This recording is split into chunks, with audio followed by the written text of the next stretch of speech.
Welcome back to Third Man In. I'm Zack Phillips, and in tonight's watch along / post game reaction, we're going to be watching the third period and finally recapping everything that goes on in the Leafs' 55th game of the season here against the Arizona Coyotes tonight. So breaking that all down, breaking down everything that happens throughout the course of the game here tonight, and then recapping everything after.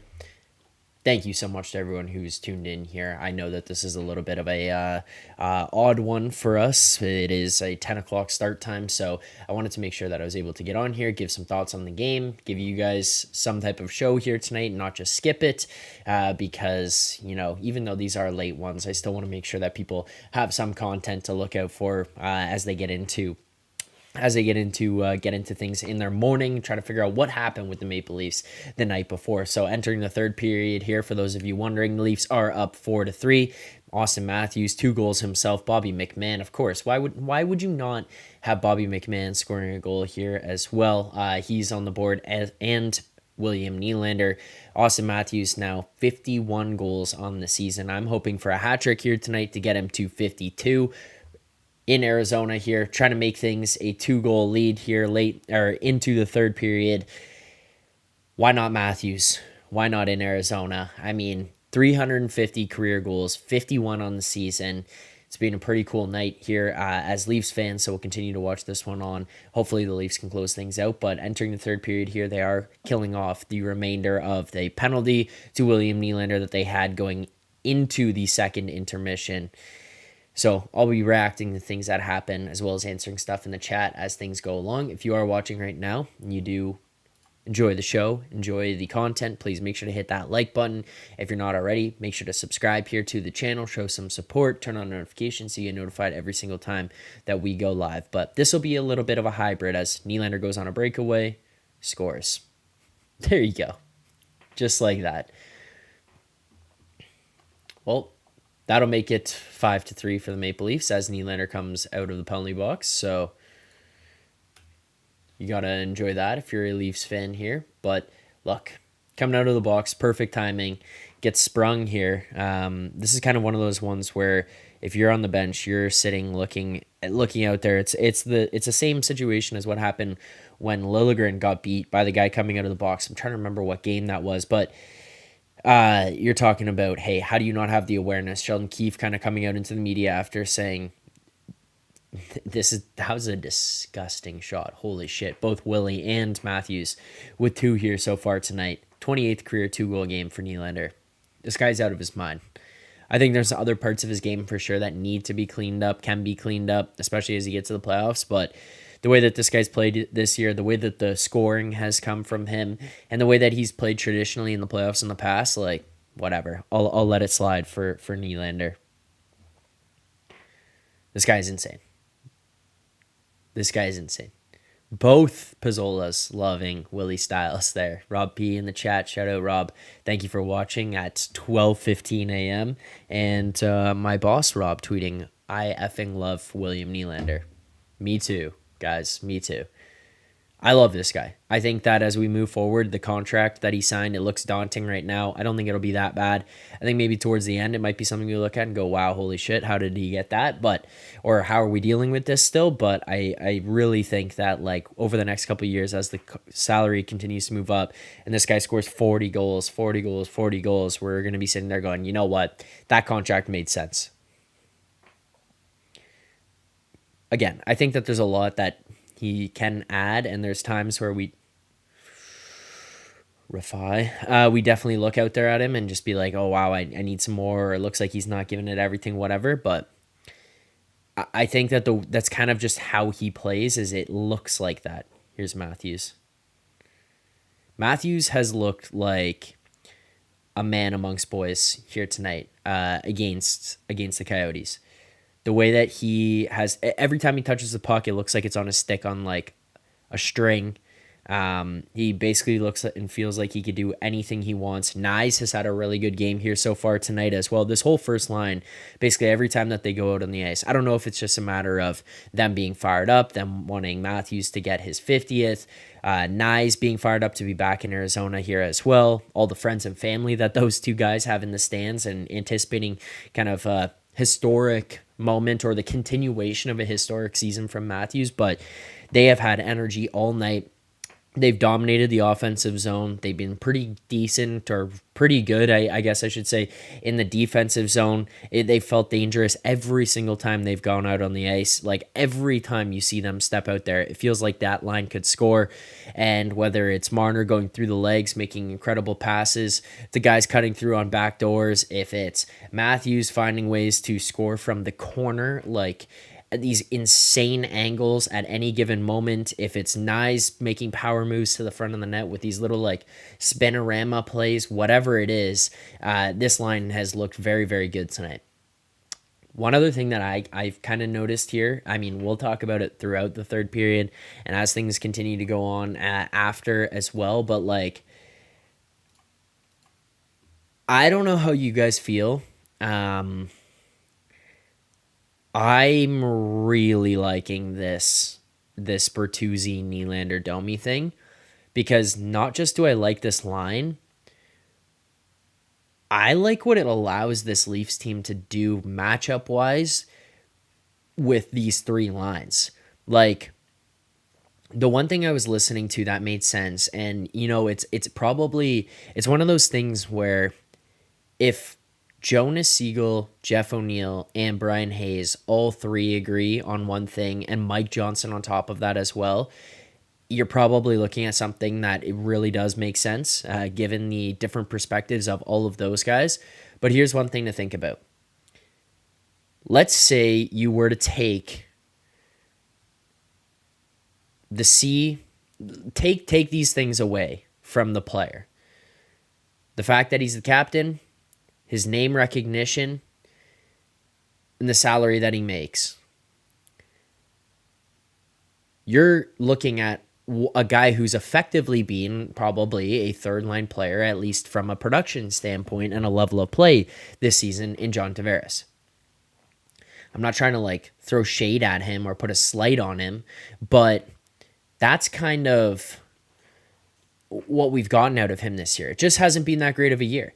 And it's not to say that he's done forever or he's completely fallen off a cliff, but I think that it's acceptable to make in-season adjustments and kind of just realize what you have out of a guy and then find a way to get the best out of that player with what they've been. And I think that the best way to get it out of John Tavares at this point might be to play him on the third line, because it helps you in two different ways. One, if he's playing up on that second line, it probably holds things back a little bit. He's just not as fast. He's just not fast enough to keep up with Nylander and his pace of play there.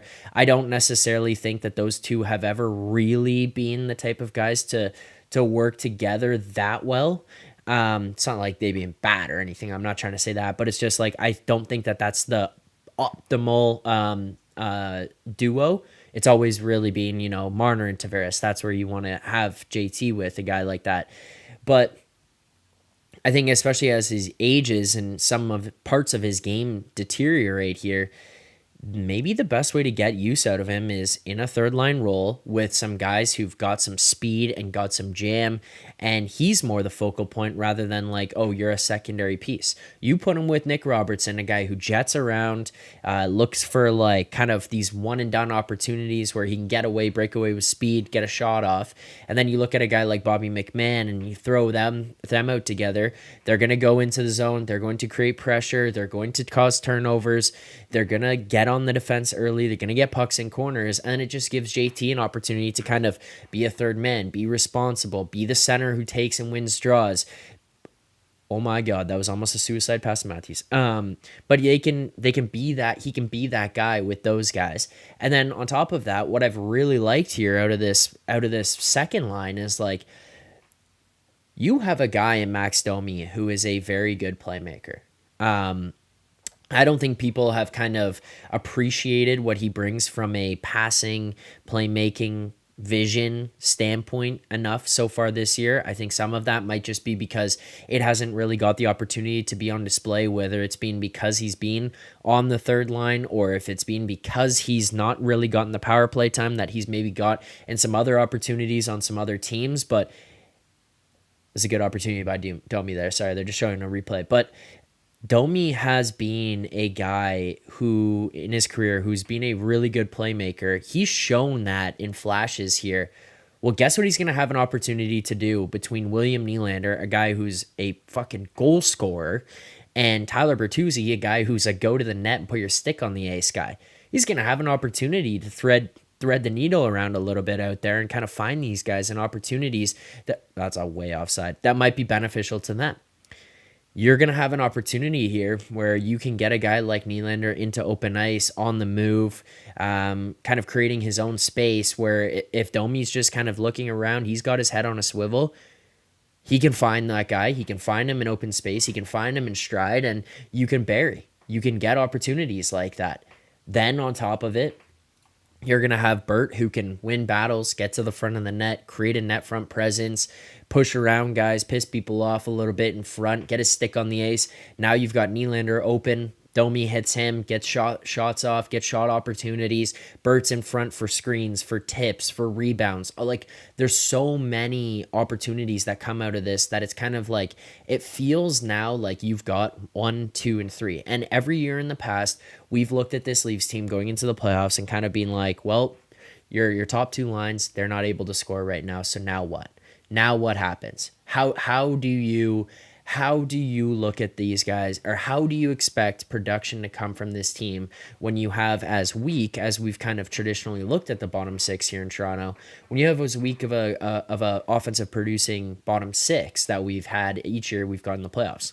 Well, guess what? You throw John Tavares into the third line, regardless of how he's playing this year, that becomes a much tougher matchup for people than facing like these traditional third lines that we've had each year going into the playoffs. I just think it becomes a little bit more difficult. It gives you a little bit more versatility. It gives you some depth. And the thing that I would argue against people is like, when you get to the playoffs, people say, I've had kind of people in the chats or people call in or whatever say before, like, oh, well, when you get to the playoffs, like what if you need JT up? Well, it's not like he can't move the guy. He's not locked into the third line once you start him there. You're allowed to move players around, right? Like, you can make in-game adjustments. It's not something we've been the most happy with Sheldon Keefe for doing in the past, but genuinely it's something that you can kind of take away and say, you know what, start him here on the third line, move things around, and if you need him to move up, you can move him up. You can move him into a position where he gets more ice time or better matchups or whatever. But then now you just have this flexibility in your lineup, and I think that this is the best way to go about it. The other thing that I kind of like, and it was pointed out in the chat there, that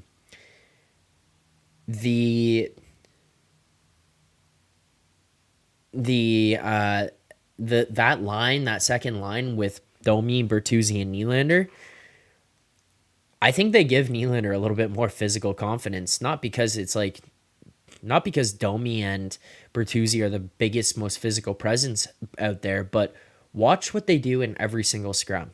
They are not afraid of a single person on the ice ever, at any point. Like, whether that's smart or dumb, they just don't seem afraid. They will go after anybody. Domi fought Radko Gudas, right? Like, if you ever need in a moment of like, is this guy... like, maybe he's stupid. It's possible if you're going to fight Radko Gudas. But if you needed a moment of, like, is this guy fearless? That's probably enough of an indicator right there to me. I think that going out there, fighting that guy, competing like that, it's probably enough of an indicator. And then you watch this scrum here tonight. The first one that stood out to me was when Nylander got pushed into the net, and then Durzi kind of throws the cross check at Nylander. Who are the first people in there? Domi and Bertuzzi. Domi is legitimately ragdolling Durzi around, like throwing him, hitting him in the side of the head. Sens fans, watch yourselves. Close your ears when you hear that, because... And John Tavares, goal. Why would you change this line? Tell me why you've changed this line. Like, seriously. Tell me why you're going to change this line.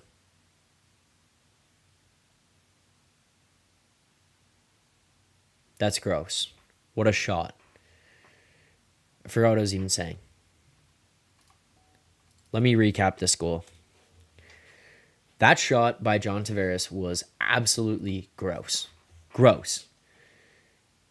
Nick Robertson gets a pass in the neutral zone, makes a nice play over to JT as he's skating into that one in stride. Coming down the right wall, stick on the inside, and he fires that thing far side top corner like an absolute bullet. By the way, John Tavares with his first 5-on-5 goal since December 11th. Now, you have to take some of this with a grain of salt. We see how this works out tomorrow against Vegas. Here's my concern with this team, and this is kind of what's pissed me off with Sheldon Keefe before and where I'm worried about this game tomorrow. Okay, listen. Yes, did Sheldon Keefe make the changes here tonight and put these guys out there together? He did. He made the adjustments to the lineup that we've talked about, where maybe not specifically this lineup, but just kind of shaking things up, rearranging how the lineup is to give you some more depth, give you some more versatility, whatever.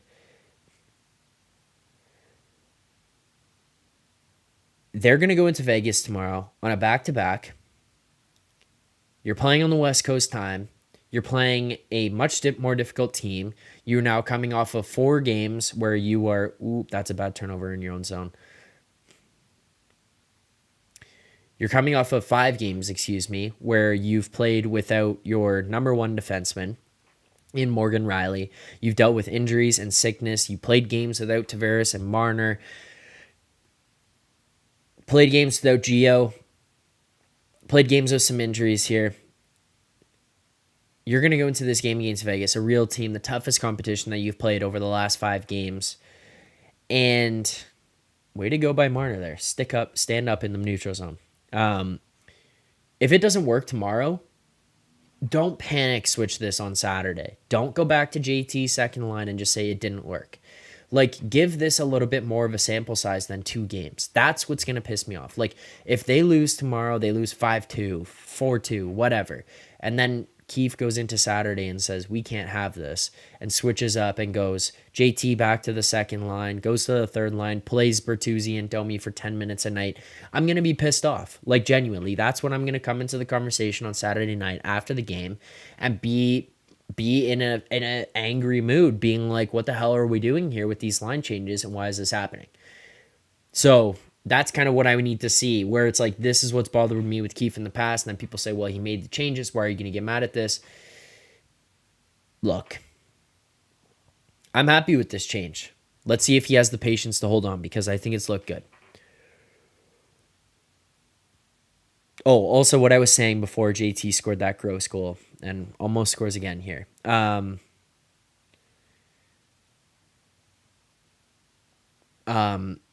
That line, Nylander gets pushed into the goalie, Durzi jumps in, cross-checks him. Bertuzzi, bang, he's in there. Domi is in there, ragdolling him. Bertuzzi jumps in over at the third man who tries to grab Domi. He's going at him now. You know who came back into the scrum and didn't leave, didn't scurry away from his teammates who were sticking up for him? William Nylander. He jumped in, whether you think it's coward or whatnot, he jumps in and gives Durzi a cross-check, gives him a shove, and grabs him. He was there. Like, he's right there. Later in the third period, these guys, another scrum ensues behind the net. Guess who jumps in? William Nylander's in there. It's not like he's throwing punches. He's not going at guys like crazy, but he's in there and he's involved. And I don't need that guy going crazy into these scrums, but I need him not being the first person that they cut to on the camera because he's skating back to the bench. Like, that's the stuff that drives me insane before. I'm not looking for Matthews, Marner, Nylander, Tavares to be in there throwing punches every single scrum. I'm not looking for these guys to be in there going absolutely insane, putting themselves in the box and putting this Leafs team in a disadvantageous position. That's not what you're supposed to do. Like, Austin Matthews is a guy who's going to score or on pace to score over 70 goals this year. You think I want to see that guy sitting in the box for 5 minutes because he jumped into a scrum and had to punch some guy in the side of the head? No, not particularly, not regularly. If it happens once or twice, I'm not going to be mad, but not regularly. But the point is more, every single time a scrum ensues, the camera can cut to one of those 4 guys, and they are seen skating towards the bench. And they're looking back over their shoulder going, oh, what's happening back there? Well, guy, your teammates are sticking up for you. Your teammates are in there battling around for you. So when I saw Nylander jump in there, like, that was kind of an encouraging moment because it's like that's also a guy that has gotten a rap here in Toronto as this soft Swede who doesn't do anything, is afraid of all this stuff. We've seen video evidence over the last couple of weeks here coming out too of Nylander jumping into battles in the corner, racing guys to the corner, winning back checks, going shoulder to shoulder with guys, not kind of pulling away.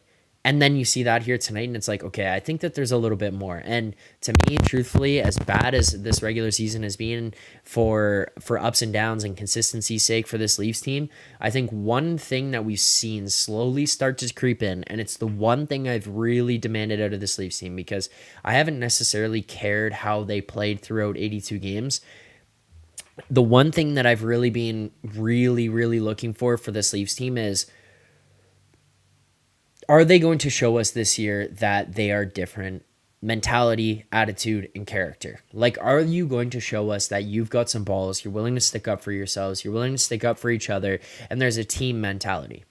The last 5 games since the Morgan Rielly thing have really felt like it's kicked it into overdrive. I think even before that, it was slowly starting to creep in, and there were instances of it where you'd see it like once a game or every other game, and I think some of that stuff was creeping in. I think that this is because of the guys Brad Treliving brought into this room, genuinely. And I think it's because he brought them in early enough into the season and not guys that you brought in at the very end. McCabe was here from the beginning. Obviously, that was a trade Dubas made at the deadline last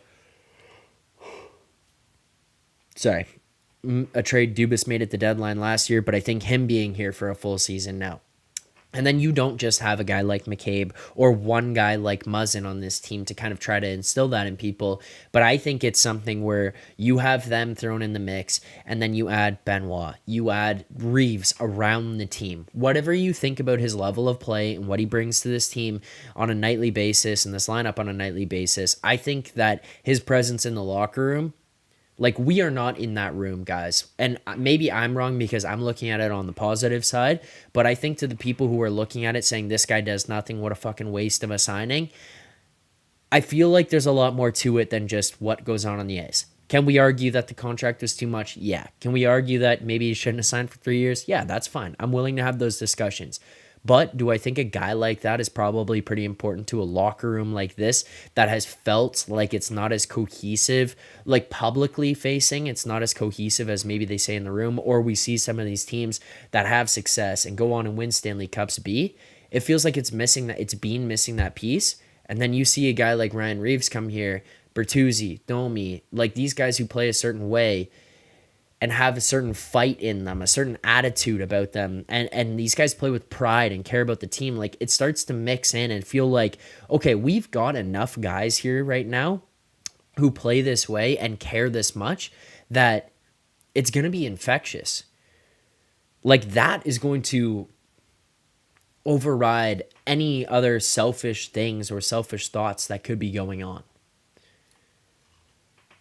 I'm intrigued. I'm not gonna lie.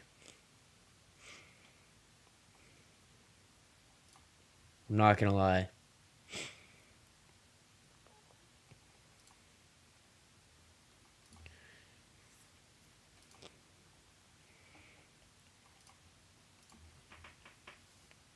Six minutes left in the third. There's Matthews taking a guy down at center ice as well.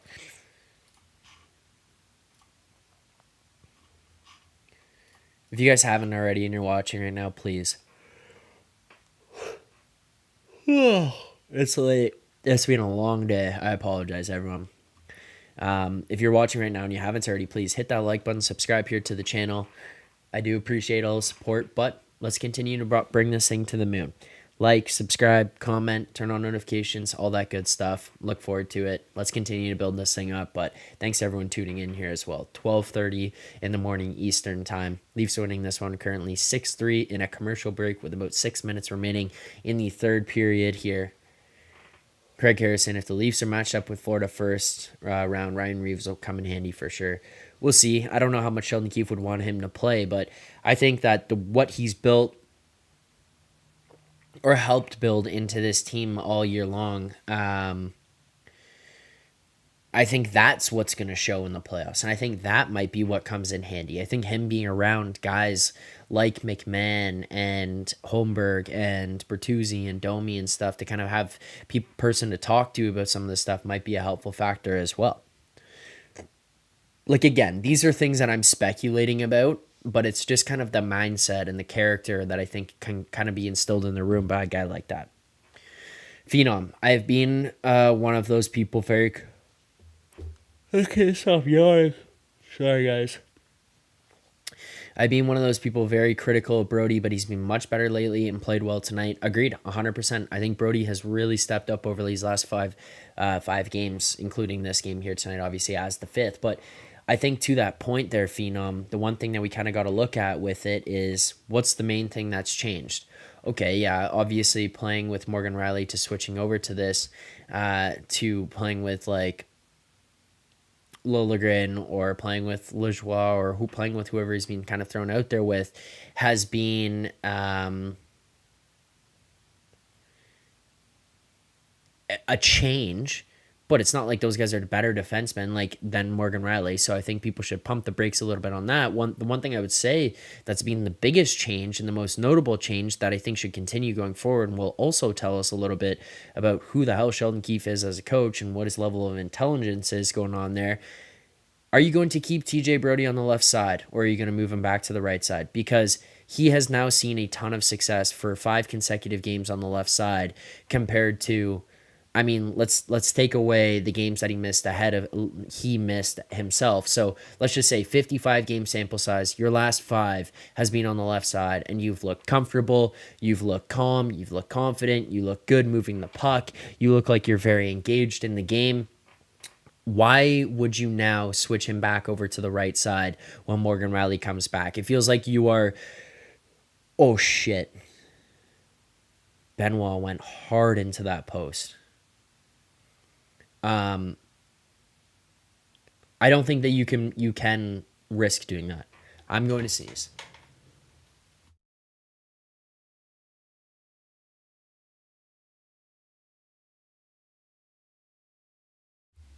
Great play by Benoit to get back there, by the way, as well, to kind of get back inside. Rob P, in fairness to Brody, he's been going through some very personal issues. Oh, 100%, agreed. But that being said, and it's something we've talked about on the show here before, and you can't ignore it no matter what's happened with him this season in his personal life. Like, I give him that pass. He has been dropping off a little bit over the last little while. Obviously, that personal stuff is going to play a massive factor into what goes on this season and how much more drastically things could drop off. But now all of a sudden you see him playing over on the left side and it's like his game is just resurrected. You know, like some of these things make you think a little bit when you see some switch up like that happen. Dylan Thomas, hey Philly, how do you like seeing Willie give Dursey a good cross check? Look, Dylan, what I would say about it, don't let Sens fans see this. If you're a Sens fan, cover your ears, turn off the channel, whatever you got to do, because they're going to freak out about the idea of cross checks. It wasn't dirty. He got in the mix, gave the cross check, touched on it a little bit. I love it. It's within the game. Watch every single scrum. Watch these guys throw cross checks and hack each other in the legs and push each other and grab helmets and face wash and whatever. It's happening every single shift. It's the Leafs who generally, nice pick off by Bertuzzi there. It's the Leafs who generally aren't the ones involved in it. They're getting pushed around themselves. They don't fight back. They don't push back in any of these situations. And then you know what happens? Every single person in the media, all former players, they go online and they talk about what a soft team Toronto is, how they don't have any fight back, how they don't care, how they don't have any pushback. And I talk about it as well because probably it's true when that's going on. It feels overwhelmingly like you're in a situation where you're just not bought in. That was a bad pass by Logan. But to see Nylander do that, it's like you're in a shitty game against Arizona in late February in front of 5,000 people, and you give a fuck. You're going to score 40 goals plus this season. You just scored 11, or you just signed for $11.5 million for the next 8 years of your life. And you're playing with Domi and Bertuzzi going out there and mucking it up in a game that you, by the way, now, obviously, so you scored the second one after, but have 2 goals in here now. You are a dominant goal scorer for this team, and yet you are not afraid to go in there and get in the mix and make things happen. From that standpoint, I respect it. Oh, that's way offside. I respect it. I like it. I like that play from Nylander. I like the lack of like, I absolutely mental pretzeled myself with words there. I like the fact that he basically didn't walk away and stand down. Wow, these games, yeah, I did not realize like how late this was. Like, oh my god. All of a sudden it's like 12:40 and the game's 3 minutes remaining. I think I'm probably going to do this again tomorrow night, by the way, everyone. So if you're here watching right now, if you're watching back after the fact, I think that this is the best way to do it, because I want to make sure that we get on for long enough to actually give you guys a real show and not just a quick in and out recap, wrap up, like 5-10 minutes. Like, I want to give you guys more thoughts on stuff, more opportunities to ask questions live as well. Like, that's kind of what these post games are for, right? Like, giving you guys an opportunity to kind of interact, and me an opportunity to hear what you guys think as well. Like, I want to make sure you guys are involved. That's what we've built this whole thing on anyways. But that being said, I do have to get up for work on tomorrow morning and Friday morning. So the best way around it is definitely to start a little bit earlier and then go a little bit after the game for a recap, so that we could probably get close to 45 minutes to an hour, but not kill ourselves starting at 12:45 and running it until 1:45 in the morning. We got a super chat here.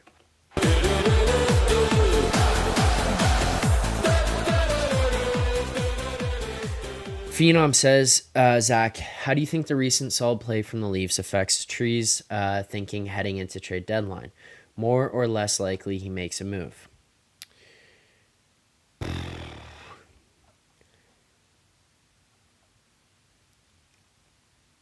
I'll answer the second part first, and then I'll go back to the first part, because I think that the first part has to be looked at different in some different perspectives. So first and foremost, when we're going to talk about the more or less likely he makes a move, I think Tree Living was going to make a move anyways, no matter what. Like, I think he was always going to want to make a move.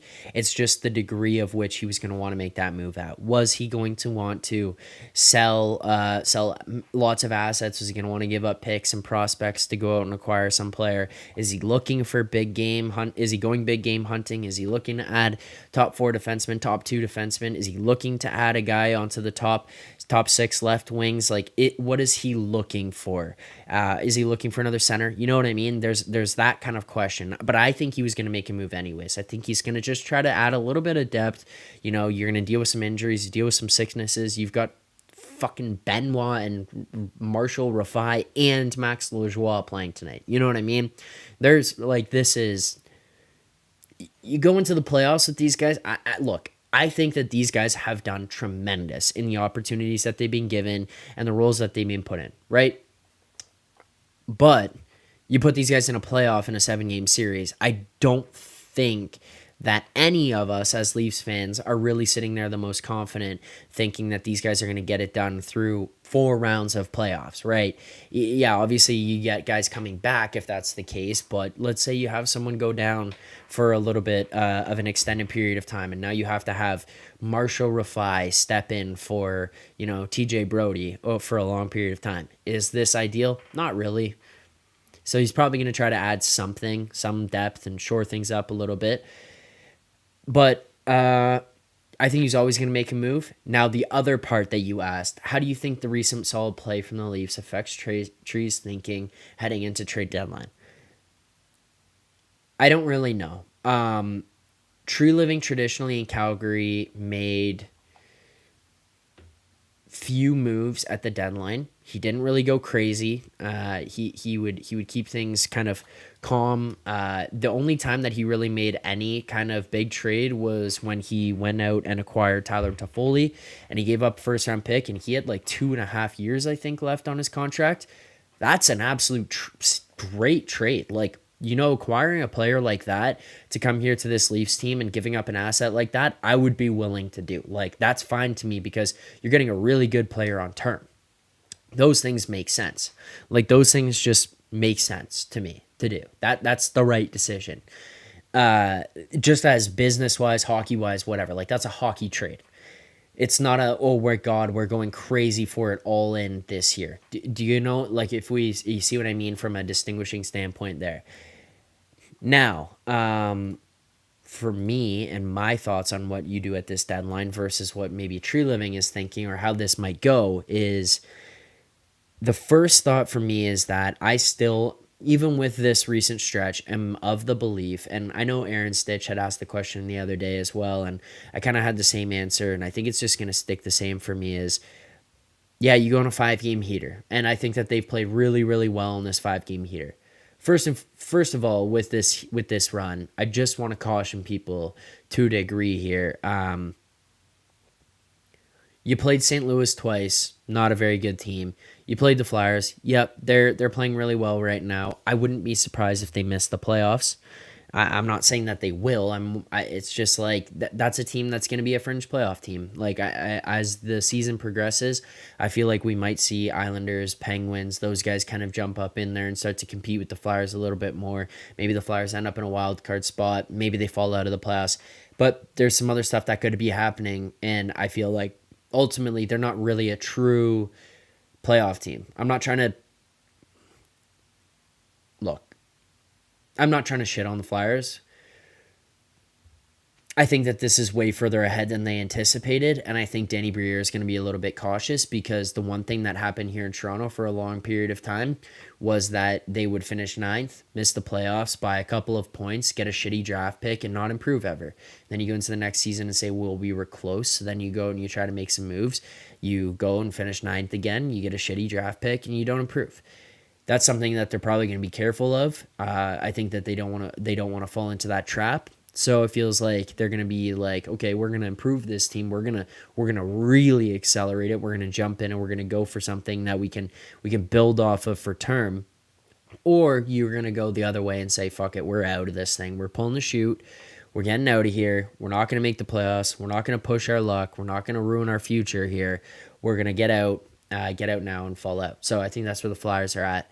And then on top of that, you also played the Anaheim Ducks and the Arizona Coyotes. And Arizona, I don't think, is as bad as they've been over the last little while, kind of pushing this one here into 11 straight losses. But they're just not a very good team as well. The Anaheim Ducks, not a very good team as well. So I think you have to be cautious with the recent success. I think that the way the team has played in these wins is very good, and it's something to build off of. But now it's how do they do it going forward? And the other thing that I still strongly believe, and I know people it's polar opposites out there. You're either on one side or the other of this argument. I remain firm on my opinion. I just don't see it being something right now that would make sense to do the other way.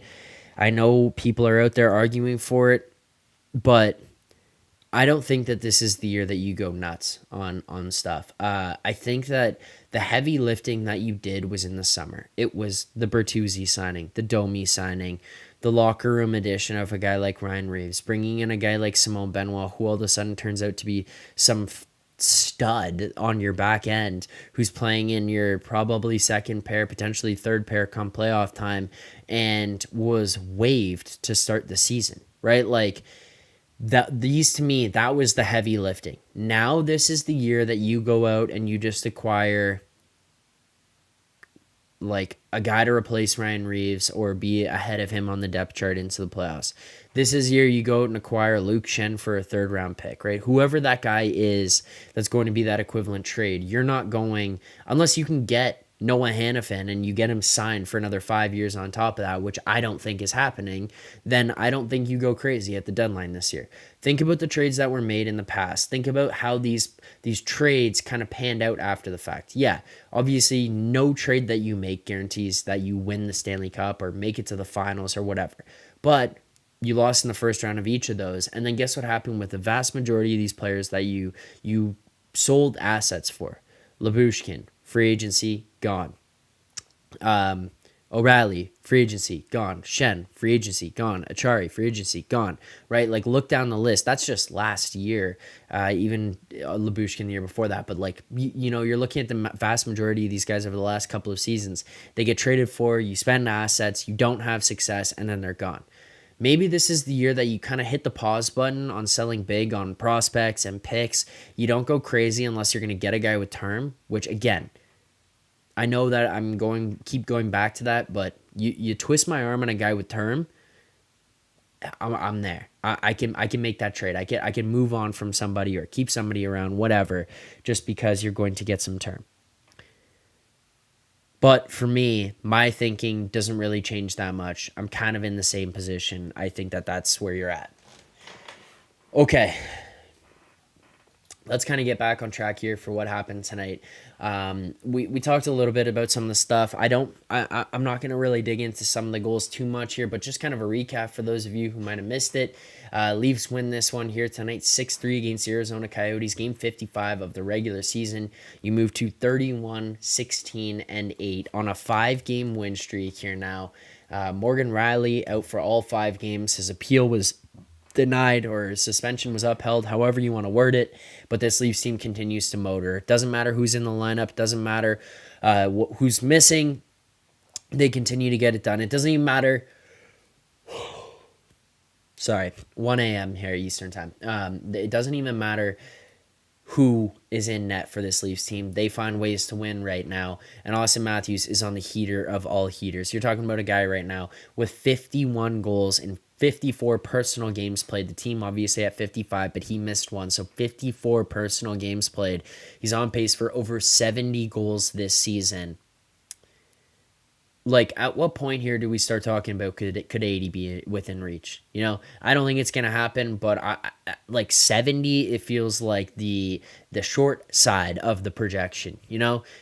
70 feels like, oh yeah, that's kind of the minimum you'd like him to hit. Other than that, you're looking to go up and beyond. I feel like mid 70s is kind of where I'm looking for him right now. But it doesn't even matter. This guy just finds ways to get it done.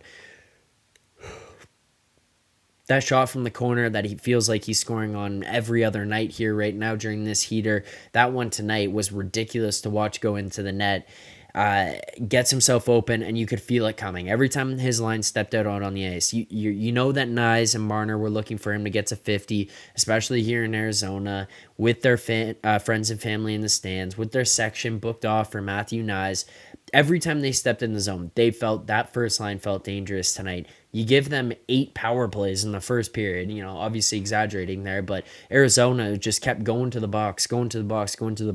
At one point, I texted my dad. I'm like, Arizona's trying to see how many goals they can get Matthews out of here tonight. Like, they're trying to get this guy to shut down the arena. He's going to score 5 and then send this franchise off before they move next season. Like, they were just giving these guys every opportunity that they could to try to get Matthews onto the board. And obviously at some point he's taken enough penalties, and you give that Leafs team that's power play has been red hot over the last little while an opportunity, with a guy, the point man, being Austin Matthews, who's on pace for over 70. You give them enough chances, he's likely going to score at some point, and he obviously does. So this was just for that line for Matthews to get it done.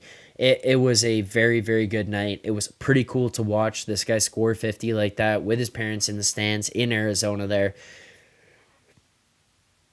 Too bad that stadium only holds 5,000 people, because you get a real NHL rink in there on a night like this down in Arizona in February. You probably could have sold that place out with Leafs fans tonight. Like, you probably could have got 90% of the building to be Leafs fans watching that game. So that's the only thing that's unfortunate about that. But Matthews, 51, 350 career goals.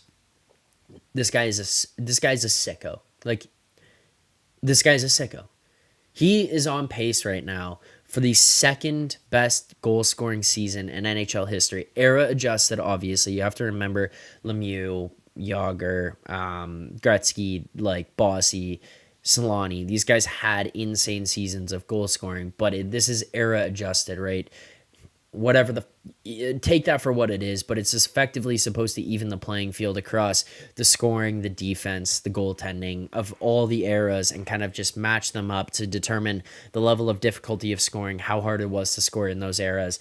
Technically, Matthews on pace for the second greatest goal scoring season in NHL history, and it's just insane to watch. Like, we are watching this guy do this on this Maple Leafs team. 51 goals in 54 personal games played, 55 for this Maple Leafs team.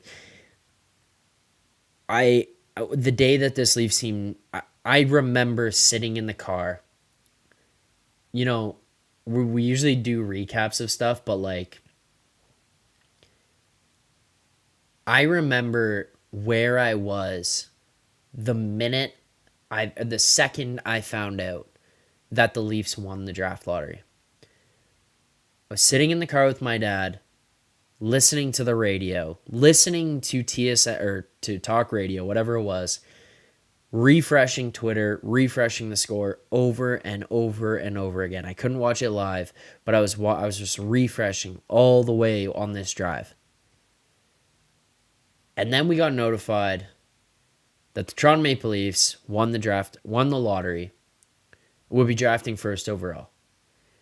You're sitting there looking at this guy, franchise center. To me, at this point, I feel like I didn't even know what that was. Like, I had seen Matt Sundin, but I was too young in my personal life to kind of appreciate it. I knew what was going on. He was my favorite player growing up.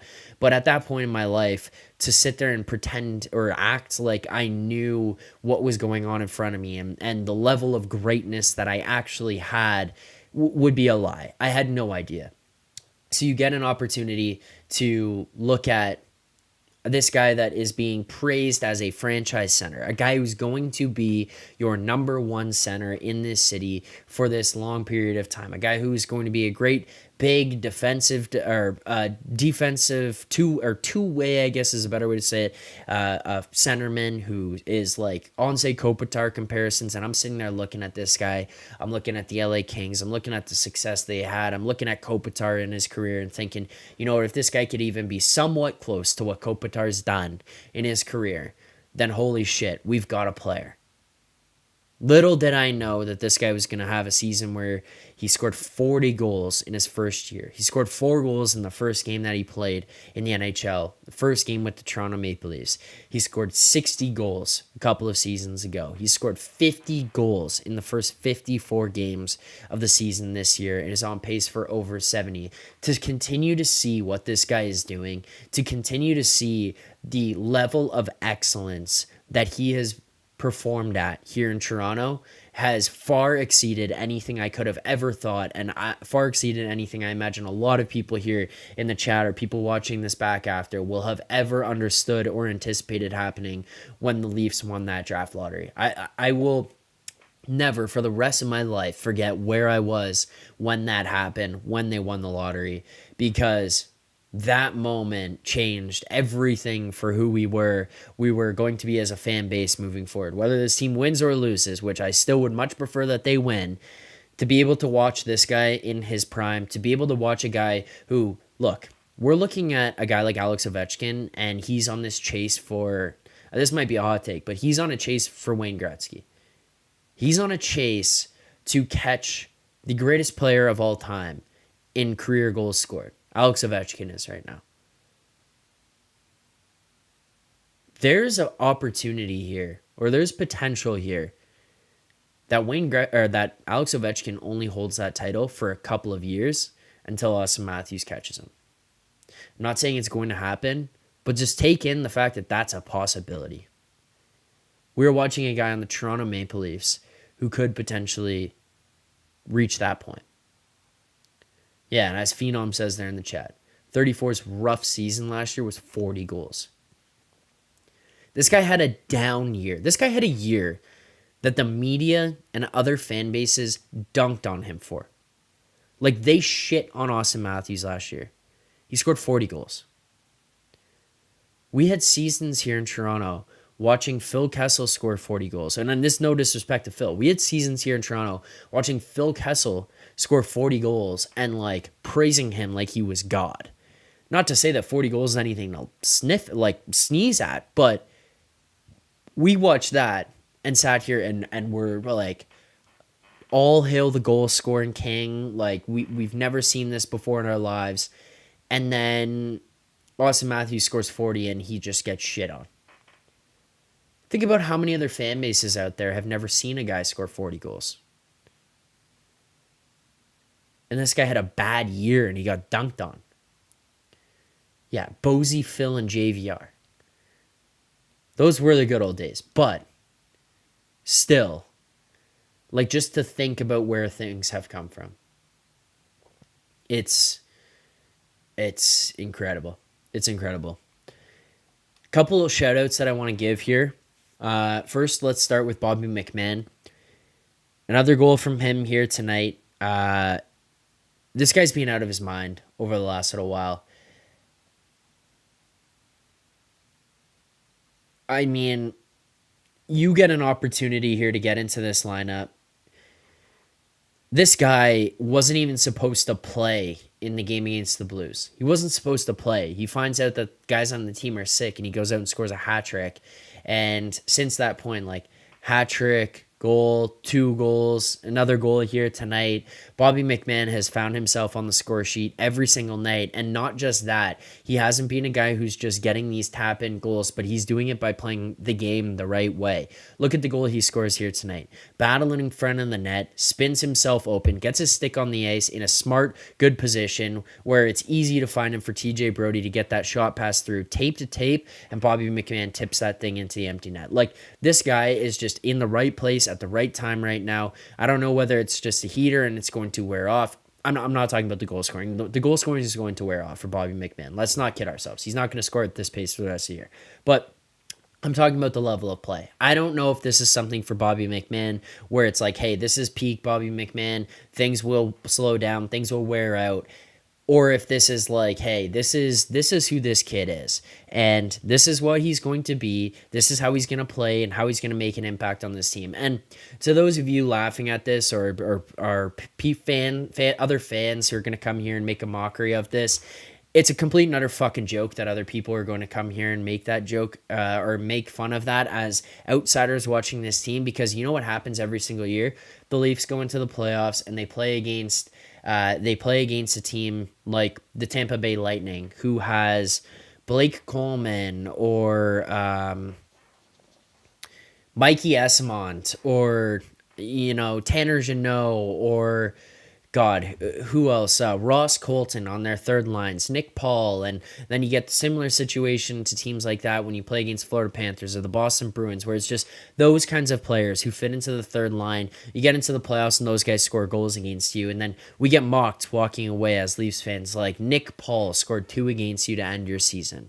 Well, you know what? Very clearly at this point, those third line guys do matter, and those guys who are gritty and can win battles, put pressure on defensemen, be smart, be aware in situationally, and not get themselves put out of position or anything like that, then that's going to be so important come playoff time. And especially if they can do it on a cheap contract. Like, these are the kinds of players you need to step up. These are the kinds of players you need to have on your team playing the right way at the right time to go on and have some type of playoff success. So good for Bobby McMahon, but shout out to him for taking advantage of an opportunity there with guys being sick and out of the lineup and saying, you know what? I'm getting in this lineup and you're not fucking taking me out. Goes and scores 3. Now he scored a bunch of goals over the last little while. There's no need to take that guy out. You shouldn't. If you go down there in the morning, if Brad Treliving walks down there, looks at the board for the lineup for the night, he's like, all right, we got Knies, Matthews, Marner, looks good. Okay, Bertuzzi, Domi, Nylander, nice. Where's McMahon? Why is he not on the third? Why is he not on this lineup? You see the lineup. If he's not sick or injured and he's not in that lineup, you walk right down the hallway to Sheldon Keefe's office and you tell him to start looking for a new job. Taking this guy out at this point would be insane. He has earned himself not just a spot in the lineup, but a pretty prominent one relative to his role in this team. He's fought himself into this. Another guy I want to give a shout out to, Matthew Nyes. I know we talked about Matthews, his goal scoring, how well he's played over the last little while, basically since December 2nd.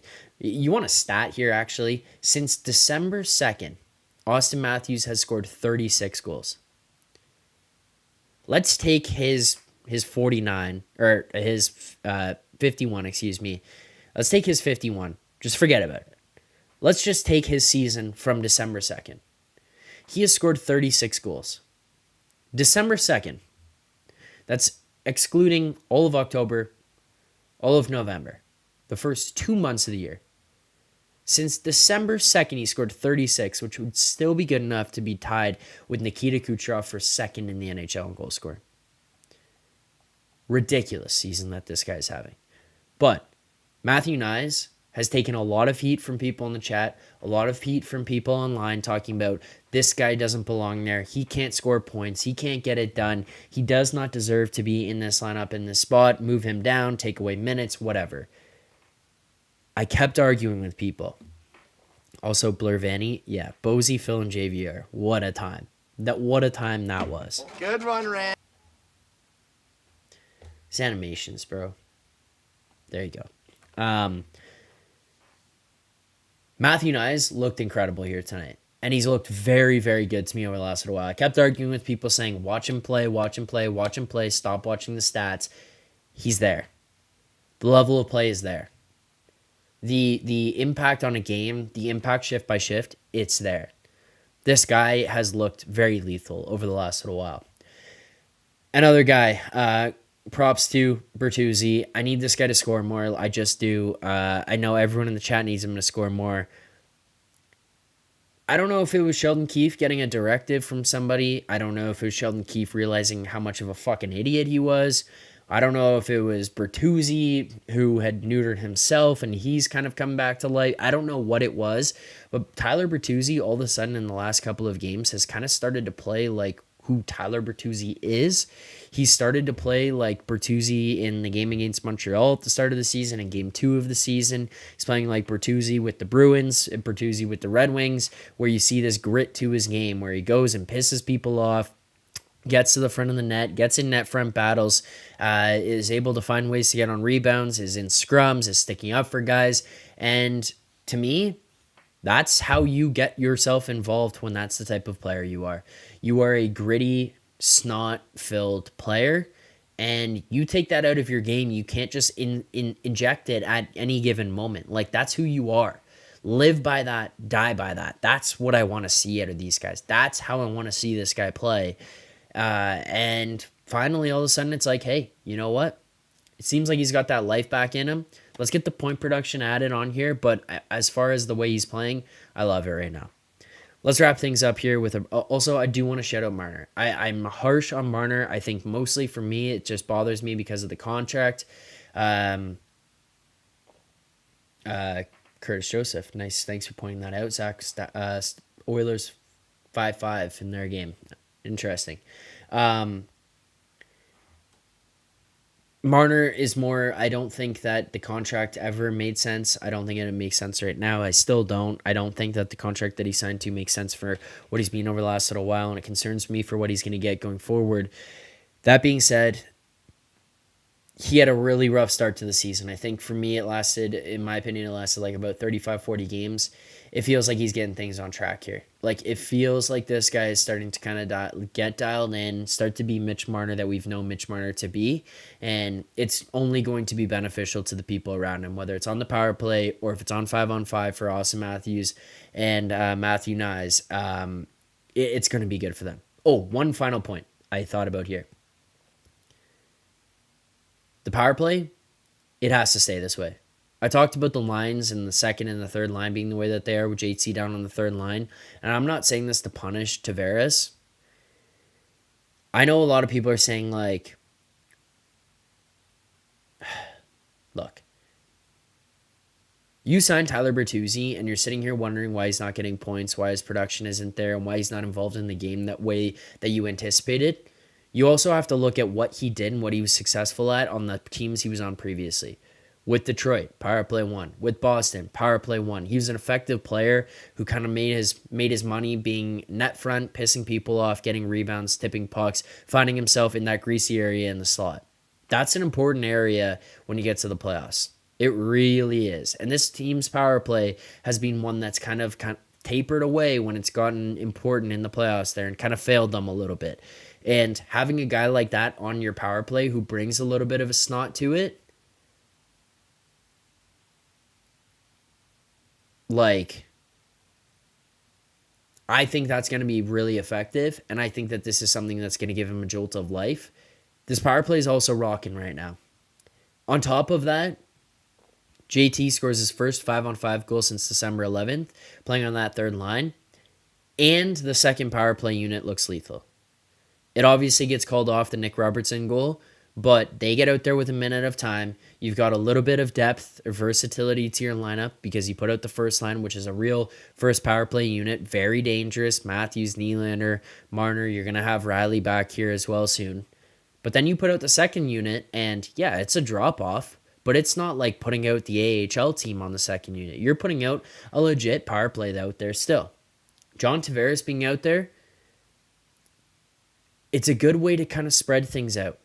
It's just a good way to make your plan of attack a little bit different. You don't have to load those top guys up with 2 minutes. If they're playing like shit, you can put the second unit out there and you don't feel like you're just wasting away 45 seconds to a minute of time because they're going to be lethal too. I think this is best for Bertuzzi, and I think that this is best for the team as a whole if JT is on that second unit. All right, let's get out of here with our play of the game and then our grades.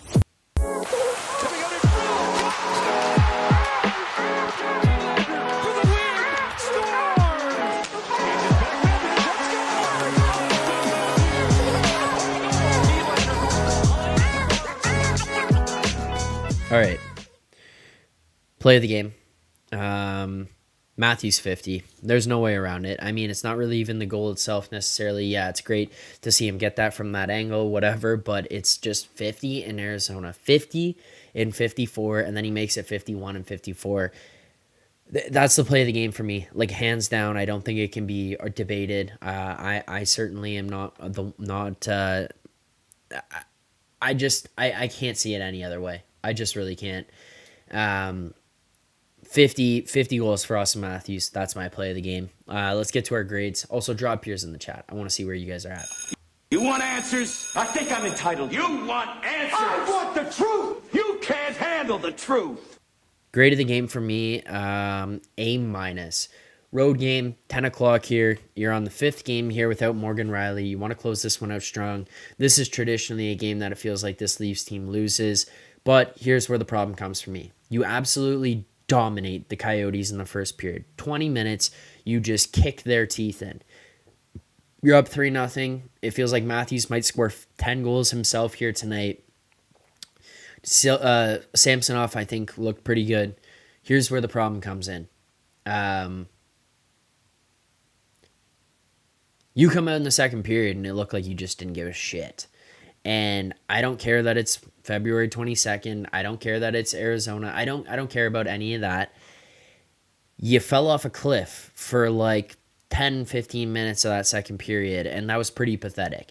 Where I give them the bonus back and where that goes from like a B+ back to the A- is that you came out in the third period and you shut it down for basically the entire third period.